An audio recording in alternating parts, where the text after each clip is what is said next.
Welcome to SVG-TV News for Tuesday, June 24th. I'm Jimmy Prince with the details. The distribution of the ASA laptops to secondary school students commenced earlier today with students from Forms 1 to 4 at the various secondary schools in the Mariupol Valley and the West St. George Secondary. Senior Education Officer at the Inspection Unit in the Ministry of Education, Keith Glasgow, told SVG-TV News that by the end of the first day, some 562 students would have received laptops under the One Laptop Per Child initiative. We are now in the second phase of the rollout, in that we completed the 2 low levels of the school today at the St. Joseph's Convent in Mariupol. This morning we completed Forms 1 and 2, and we are now on Forms 3 and 4, and we hope to complete the process sometime at 3:30 this afternoon. So far it has been a very good exercise and quite a success. Acting Principal at the St. Joseph's Convent, Mariupol, Jennifer Brown, applauded the initiative, which was implemented by the current administration, describing it as a move in the right direction. She explained that most students were already plugged into the digital world, and it was crucial that the schools get on board as well. The introduction of information technology in the classrooms requires responsibility on the part of those utilizing the technology, and according to Brown, she and her staff are fully aware and have already looked into ways of promoting proper use of the laptops. That is something that is very dear to my heart as an IT teacher, as well as the acting principal. We will definitely be having sessions on responsible use of the internet and laptops, etc. We have had a few issues in school, and I'm hoping that they will not be increased with the children getting their hands onto their individual laptops. We will be having sessions for parents and students about responsible and safe use of the technology. Meanwhile, SVG-TV News caught up with some of the recipients of the new laptops, and this is what they shared with us. I'm extremely happy. I am so proud of this government who has thought more about the children who need this, because there are many students who cannot go to the library or to an internet cafe to have their essays done, and me myself, I am very happy I got this because my SBAs are coming up and I am extremely nervous about when they do, but knowing I have this laptop, I can be much more secure in my work and what I do. Well, basically, it's like for a lot of children who would love like a portable laptop to go around the place, like me of course, because I'm on the computer 24/7.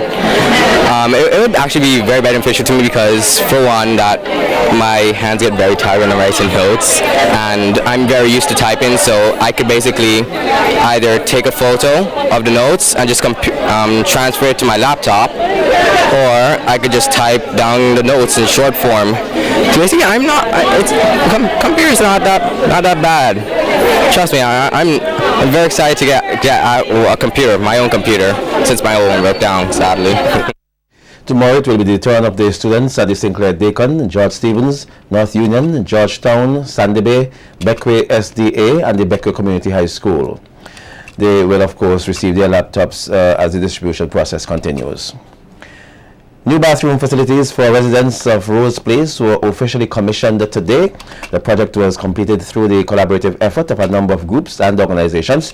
Chairperson of the National Trust, Louise Mitchell Joseph, said the Universal Rastafarian Movement and the Goodwill Fishing Cooperative visualized the project and then got the trust involved to provide funding. She explained that the Universal Rastafarian Movement have already started doing work in the area to help to enhance the environment.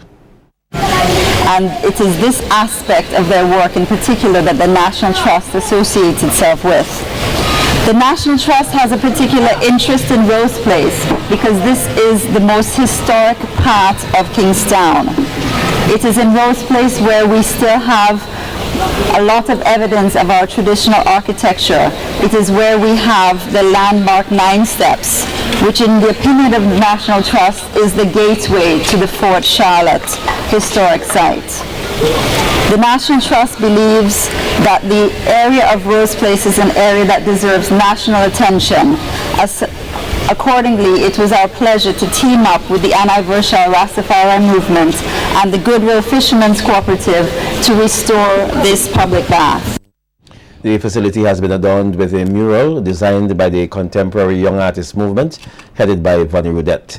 Mitchell Joseph says the mural is an added attraction to provide persons with a glimpse of the community's beauty and history.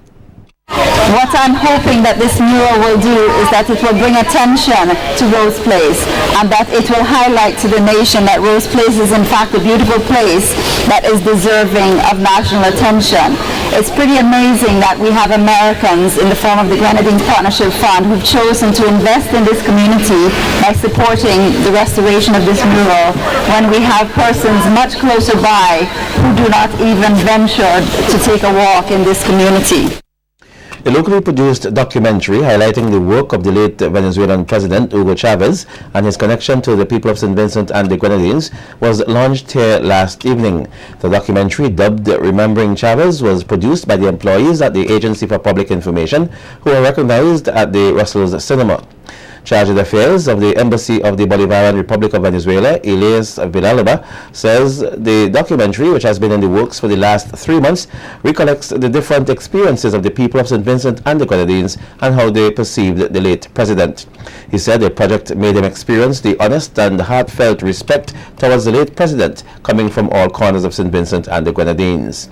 Prime Minister Dr. Ralph Gonzalez, who had a close relationship with the late president, used the opportunity to reaffirm the solidarity between the government and the people of St. Vincent and the Grenadines and the government and people of Venezuela.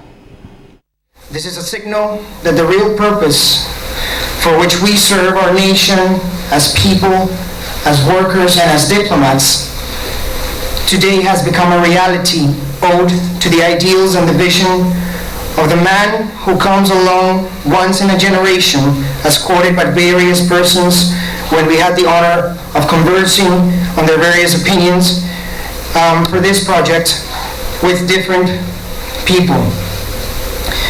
This man may be hard to explain in very few words. However, one thing that stands out is the irrevocable fact of his love for the people and his driving ideal of unity for the people of our Americas. I believe the world we live in today has been influenced without a doubt from the foreign policy set out by President Chavez, as well as all the relations that were established and mutually nurtured, parting from the principles of solidarity, complementariness, and mutual respect. Today we keep celebrating his life and legacy, which will live in the years to come and the centuries to come also. And unlike the generations to come, the depth of the solidarity is something which imperialism and the local acolytes of imperialism, nothing that they can do will shake the love which is shared between the people of St. Vincent and the Grenadines and the people of Venezuela.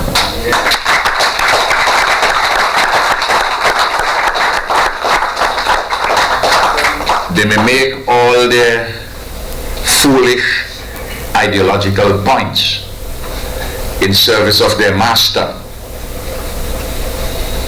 They may use internal competitive politics to seek to defame Chavez and the Bolivarian Revolution, but they will not succeed. In other news now, panel Campbell QC is back with his popular program on SVG television, The Law and You. Last evening, the first recorded program for 2014 was aired. Campbell has been ill for some time now and was receiving treatment abroad. The program has been on reruns since the year started. Last night's program was titled I Am Back, Thank God. And Campbell says he is very grateful to God for taking care of him. He said the program was dedicated to all the persons who played significant roles in his treatment and recovery. I have to give thanks and praise, glory and honor to the Lord Almighty for sparing me to be able to be back on The Law and You. He further outlined the nature of his illness. In 1991, I had a mild heart attack. I was hospitalized at the then Colonial Hospital, or the Kingston General Hospital, and treated, and I made a reasonable recovery. 2 years later, in 1991, I had a second attack. That one was a bit more serious, and I had to be rushed to the Queen Elizabeth Hospital in Barbados on the weekend before Easter, where I was a patient in the intensive care unit treated by cardiologist Dr. Ishmael. From thence, I made a good recovery, and the good Lord kept me healthy and trouble-free from 1993 until in the year 2011 I started having symptoms having to do with my heart. Some news from the courts now. A construction worker of Barley was sentenced to a month in jail for wounding his common-law wife. Reynald John was found guilty of a charge of unlawful and malicious wounding. It was reported that John used a Chinese chopper and inflicted a severe wound to the left hand of his then common-law wife, Amanda Brown, at their family home at Edinburgh on October 9, 2013, during a domestic dispute. At yesterday's sentencing, John was also ordered to pay compensation of $1,500 to the victim by October 31st, that's this year, and in default, a 9-month jail term will be enforced. Chief Prosecutor Inspector Adolphus Delplesh told the court that men in this country should not be beating women and that the defendant should be given a short, sharp shock for his action. Well, CDC announces finalists for Raga and the Soca Monarch competitions and the new category this year. More stories on the local scene when we come back. Stay with us.